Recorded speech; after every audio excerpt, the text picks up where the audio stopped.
Morning. There's very little in the Bible about love and friendship. So I'm going to talk about that today. And we're looking at Ecclesiastes still. And this is our 213th step in our walking tour through the Bible. Now, the passages I'm going to look at, because this section of Ecclesiastes is mainly aphorisms, pensées, sayings, and so on. There's no sort of connecting thread, unless the connecting thread is the rather dyspeptic view of life of the author. So the first thing I want to look at is chapter 4, 9 to 12.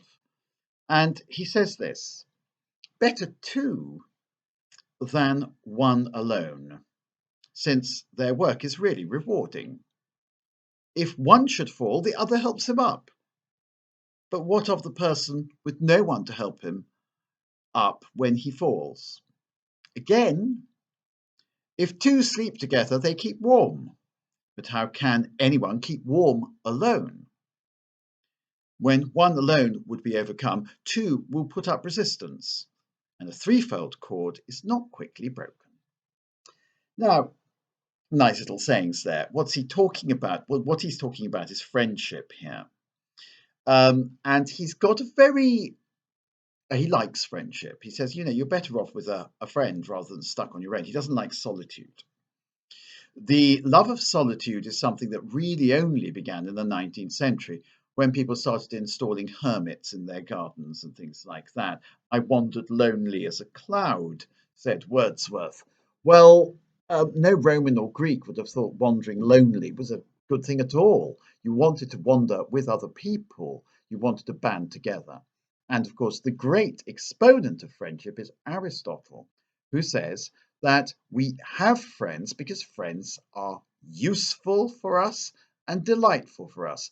We enjoy their company and we benefit from their company. And this is what he's saying. It's better to have two than one. A threefold cord is stronger than just a single cord.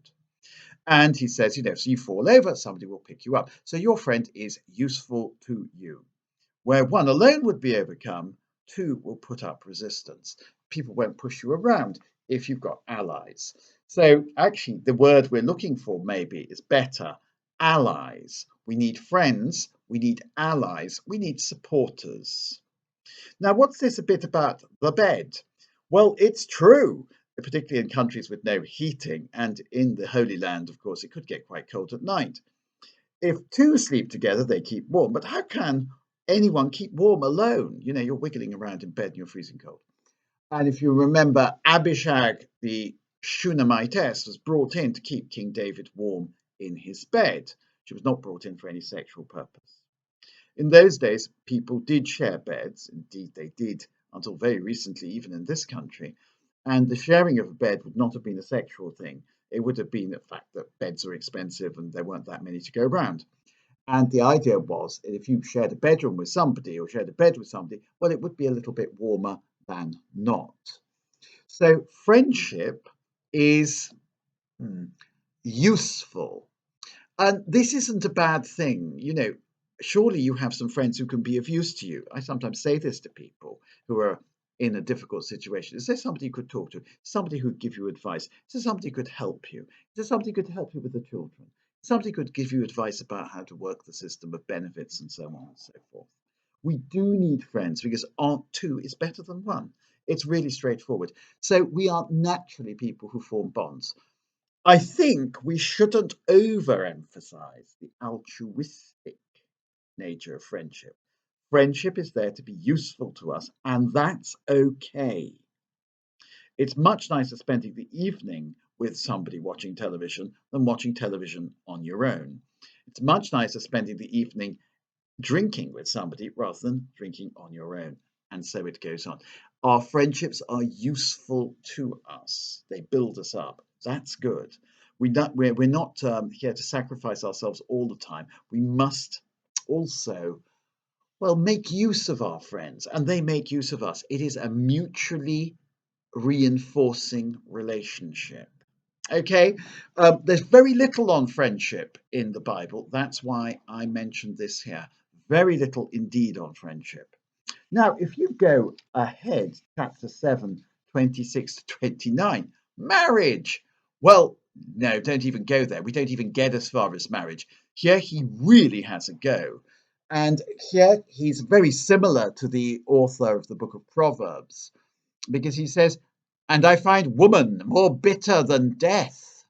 Well, that's really quite strong, isn't it? More bitter than death. Death is pretty bitter. Death is bitter, by the way. And it's pointless to try and say it's not. But he finds woman more bitter than death. So dying or being with a lady, which would you choose? Well, she's a snare. Oh dear. Here, I think there's obviously a reference back to poor old Eve. There's some sort of, he's obviously got Eve in mind. You know, she's the one who ensnared Adam. Adam would have been fine on his own, you know. No, he wouldn't have been. But, you know, it's ridiculous. Her heart is a net and her arms are chains. So when she puts her arms around you, you're trapped.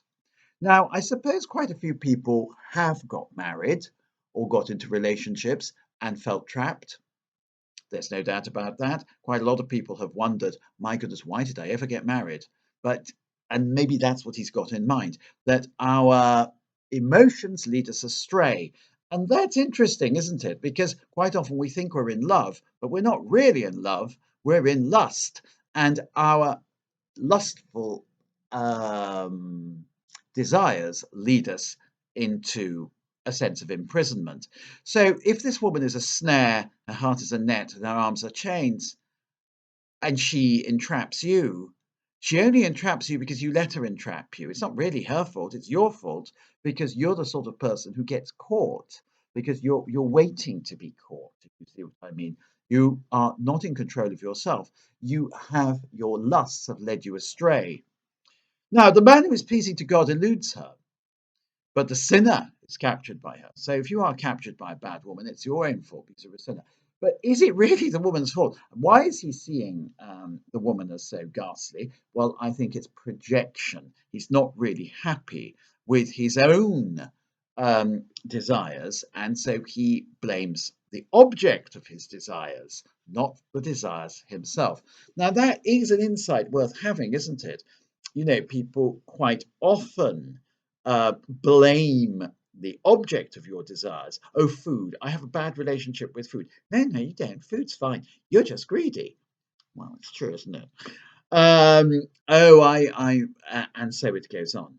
You know, I don't like children. Some people say, well, there's nothing wrong with children. It's you. You're bad-tempered and you're impatient. Oh, I can't stand old people. They really freak me out. Well, no, it's just you, because you are in love with the idea of your own youth and you're not reconciled to the fact that you one day will become old. And so it goes on. I don't like animals. Oh, why not? They're not harming you. Oh, I don't like animals. Why not? Oh, because well, the real reason you don't like animals is because you you're a bit selfish, basically. And animals depend on human beings, at least domestic ones do, and you can't be bothered. And so it goes on. This guy finds woman more bitter than death. Well, actually, he needs to get in touch with his own feelings and accept that inside him is something that's hurtling towards death. And that is, he has got an internal problem. It's not the woman. The woman you put with me, she made me do it. Rubbish. Adam, that was rubbish. You did it and you walked into it with your eyes open.